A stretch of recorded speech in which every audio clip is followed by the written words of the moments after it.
அறியவன். தனுனா உடம்பு, கரணம்னா மனசு, புவனம்ங்கிறது இந்த உலகத்தை குறிக்கும். போகங்கள்ங்கிறது படிப்பு, சொத்து, சுகம், மனைவி, மக்கள் எல்லாத்தையும் குறிக்கும். இந்த தனு கரணங்களை, அதாவது உடம்பையும் மனசையும் நானுன்னும், புவன போகங்களை, அதாவது உலக சுகங்களை என்னோடதுன்னு நினைக்கிறது தப்பு. அதாவது இந்த உடம்போ மனசோ நம்ம கிடையாது. இந்த உலகத்தில் நம்ம அனுபவிக்கிற சுக போகங்கள் நம்மளோடது கிடையாது. இந்த நானுங்கிற அகங்காரமோ என்னோடதுங்கிற மமகாரமோ ஒழிஞ்சாதான் நம்மளை உணர முடியும். அதாவது நமக்குள்ள இறைவன் சுரூபமாக இருக்கிற ஆத்மாவை உணர முடியும். சஞ்சிதம்ங்கிறது போன பிறவி வரைக்கும் நம்ம சேர்த்து வச்சிருக்கிற வினை பயன்களோட குவியல். அதிலிருந்து ஒரு பகுதியை இந்த பிறவியில் அனுபவிக்கிறோம். அதை பிராரப்தம்னு சொல்லுவோம். இந்த பிறவியில் நம்ம சேர்க்குற புது வினைப்பயன்களை ஆகாமியம்னு சொல்லுவோம். இறைவன் அருளை அடைஞ்ச மெய்ஞானிகளை பிராரப்த கர்மாவை மட்டும் அனுபவிக்க வைப்பார் பரமசிவனார். இந்த பிறவியில் மனசாலையும் வாய் வார்த்தைகளாலையும் உடலாலையும் நம்ம சேர்க்குற புது வினைப்பயன்களான ஆகாமியத்தை நம்மளை அண்ட விடாமல் தானே ஏற்று அருள்வார் பரமசிவனார். அந்த பரமசிவனார் சுந்தரமூர்த்தி சுவாமிகள் அனுபவித்து தொலைக்கப்பட வேண்டிய பிராரப்த கர்மாவை அனுபவிக்க வச்சார். விஷ்ணுமூர்த்தியாலையும் தேடி கண்டுபிடிக்க முடியாத தன்னோட அருமையான திருவடிகள் இந்த பூமியில் படும்படி அந்த நாயனாருக்காக வெளிப்பட்டு எழுந்தருளி வந்தார். அதை பார்த்த நாயனார் எழுந்து தாங்க முடியாத ஆனந்தத்தை அடைஞ்சார். அவர் உடல் நடுங்க, ரோமம் சிலிர்க்க, 2 கைகளையும் தலைக்கு மேலே குவிச்சு கடவுளுடைய திருவடியின் கீழே விழுந்து எழுந்து போற்றி கும்பிட்டார். இறைவன் அவரை பார்த்து உனக்கு என்ன ஆச்சுன்னு கேட்டார்.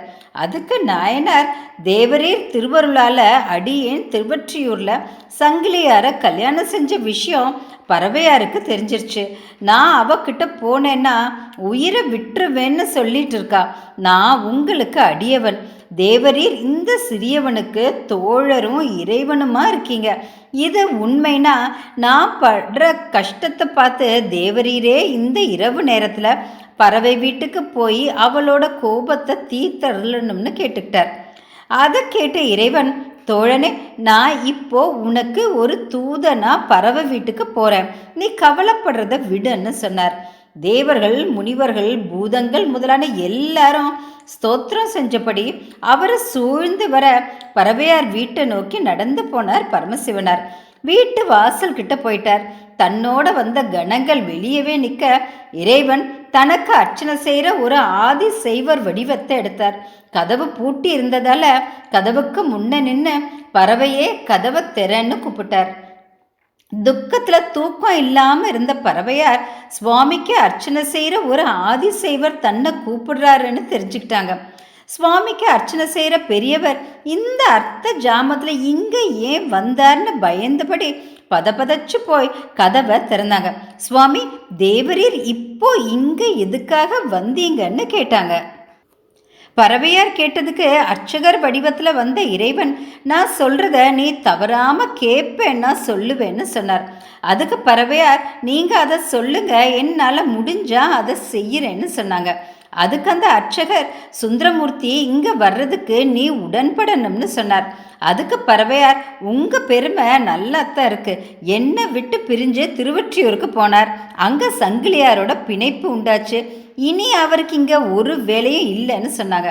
அதை கேட்ட இறைவன், சுந்தரமூர்த்தி செஞ்ச செயல்களை மனசில் வச்சுக்காம கோபத்தை கைவிட்டுட்டு அவரை ஏற்றுக்கோ, நான் வேண்டி கேட்டுக்கிறேன், நீ மாட்டேன்னு சொல்கிறது சரியில்லைன்னு சொன்னார். அதுக்கு பறவையார், நீங்கள் இந்த வேலைக்காக இந்த வீட்டுக்கு வர்றது உங்கள் பெருமைக்கு நல்லா இல்லை, அவரை இங்கே வர்றதுக்கு நான் சம்மதிக்க மாட்டேன், நீங்கள் போகலாம்னு சொன்னாங்க. அதை கேட்ட இறைவன் மனசுக்குள்ளே சிரிச்சபடி தன்னோட திருவுருவத்தை பறவையாருக்கு காட்டாம சுந்தரமூர்த்தி இருக்க இடத்துக்கு திரும்பி போனார். சுந்தரமூர்த்தி சுவாமிகள் மனம் நிறைஞ்ச மகிழ்ச்சியோட இறைவனை எதிர்கொண்டு போய் கும்பிட்டார். இறைவனோட திருமுகத்தில் இருந்த சிரிப்பை பார்த்து அவரோட திருவுள்ளத்தை புரிஞ்சுக்காம தான் நினைச்ச காரியத்தை முடிச்சுட்டு வந்திருக்காருன்னு நினைச்சார். தேவரீர் அன்னைக்கு எளியவனான என்ன ஆட்கொண்ட மாதிரி இன்னைக்கு பறவையாரோட கோபம் முழுசையும் தீர்த்துட்டு வந்து அருளி இருக்கீங்கன்னு சொன்னார்.